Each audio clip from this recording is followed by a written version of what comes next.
Hello, everyone, and welcome to this month's Heart Bunch video. This is put together by USU Extension's Heart Team. This week, we are talking about how animals have helped us in our lives. And so, whether you have pets, work with animals, volunteer with animal organizations, or just admire them from afar, you probably have felt the positive impacts they bring.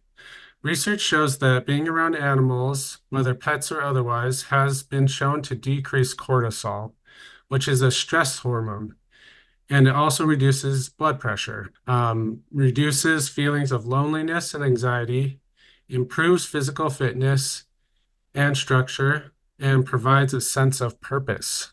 Those are all great pros of owning a pet or having animals, but there are some cons. Pets aren't for everyone. They can be expensive to care for. They can cause injuries like trips and falls. They can be a source of stress, especially when they have those oopsies when you come home from work, or if you lose a pet when they pass away. Those can be stressful, sad, and they may exacerbate mental health concerns. And one for me is they can cause sleep issues if they sleep in your bed. So we know that pets, they may not be for everyone, but if you're an animal lover, you can enjoy the benefits they bring in other ways, like volunteering, going to a zoo, pet sitting, or admiring them from afar. So now we're going to jump into some stories from our team on how pets have impacted their lives. I'm going to turn it over to Gabby to share first. Thanks. So I wanted to share a story about my dog, my old family pet. He was a black and white mutt. We called him Mato, which in Slovak means teddy bear.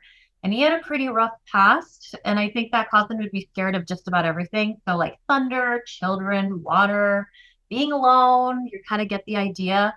But he was really loving nonetheless. And I just remember times during thunderstorms, he would run around the house, like literally run around the house trying to find somebody. And that was usually me to just be near and cuddle up with. So, like, he would, if I was in the office or if somebody was in the office, he would come and hide under the table. Or if one of us was sitting on the couch, he would like jump up on the couch and try to get up in our lap. And he was like 20 pounds, so he could totally be a lap dog. That was totally fine. But still, he just really wanted to be held during the storm, like until it passed. And for me, when I was younger, I really hated storms too. So it was actually just really helpful for me to hold him and be more concerned about him and kind of focus my attention on making sure he was okay, which helped me focus, kind of get, the attention off of the noises around. And that really worked for me. So that's like one of the big memories that I have of him. So I'm going to turn it over to Sadie, who's got her story. Oh, this is Perry. She's our family dog. She is a golden retriever mix, and she's also a rescue. So she had kind of a tough past as well, but she's adjusting really well, and she is dual purpose for our family. I take her hiking a lot because I do a lot of solo hiking and backpacking trips, and she's trained to alert for mountain lions, and she has snake aversion training, so she keeps both of us safe, which is really helpful and comforting to me when I'm out hiking. But her other purpose is I actually have a son with anxiety. And in a joint decision with me and his therapist, we decided to make her an ESA specifically for my son. And so she's not a service dog. So service dogs are trained to do one specific task or a few tasks to help someone with a disability, whereas an emotional support animal, an ESA, is just there for comfort and support. So with him specifically, he has a lot of nightmares and anxiety at nighttime. And so she'll come in and she'll actually lay on him and put pressure as kind of a grounding thing for him. And it's really helpful for him to be able to hold her and hug her and fall asleep with her. And if he's having a hard time during the day, we do allow her to go with him to certain places, not to places that don't allow dogs because she's not a service dog, she's an ESA. But we try to keep them together as much as we can if he's struggling. So she's been really helpful for our family. And I will turn it over to Tim. Okay. Well, thanks, Sadie. Well, now we're going to the other side of things. We're going to cats. In our family, we've had a number of cats. As our family grew, we seemed to add more cats for each child. So we ended up having 5 cats at one point. And the cats provided years of fun and sometimes frustration in our household. This is just an example of some of the ones that we've had in our family. But, having a pet means taking care of it, not missing a day. but also learning about empathy, compassion, responsibility, and hard work. And so our children learned some good things from them, and had many enjoyable times with the cats playing. And believe it or not, our cats sometimes go outside on the leash. My wife had trained some to go outside with leashes, so they would go out and go for a walk. So if you ever see any strange woman walking with the cats on a leash, that may be my wife. So we watch for that sometimes. But our cats have all lived hopefully pretty long and we believe happy lives, many of them to 16 to 18 years old.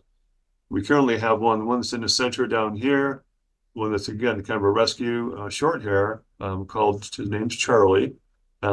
He actually is going into his 18th year. He's almost 19 now. So cats can live a long time. So that's why being responsible, irresponsible pet owner is very important. And for me, one of my favorite cats, as just a little story, was a Himalayan that we called Cat, short for Kathmandu. And that cat met me every day at the door, purring and vocally saying hello for over 16 years.